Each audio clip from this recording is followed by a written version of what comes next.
தமிழகத்தில் வாக்காளர் கணக்கெடுப்பு படிவங்கள் 5.62 கோடி பேருக்கு விநியோகம் செய்யப்பட்டுள்ளதாக தேர்தல் ஆணையம் தெரிவித்துள்ளது.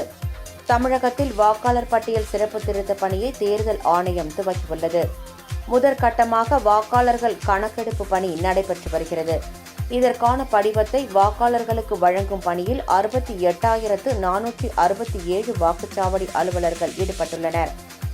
இதுவரை 5.62 கோடி வாக்காளர்களுக்கு கணக்கெடுப்பு படிவம் விநியோகம் செய்யப்பட்டுள்ளதாகவும் இது 87.6% எனவும் தேர்தல் ஆணையம் தெரிவித்துள்ளது. தமிழகத்தில் 6.41 கோடி வாக்காளர்கள் உள்ளனர். எஞ்சியுள்ள வாக்காளர்களுக்கும் கணக்கெடுப்பு படிவம் விநியோகம் செய்யும் பணியை ஒரு வாரத்திற்குள் முடிக்க இலக்கு நிர்ணயம் செய்யப்பட்டு உள்ளதாக தேர்தல் ஆணைய வட்டாரங்கள் தெரிவித்துள்ளன.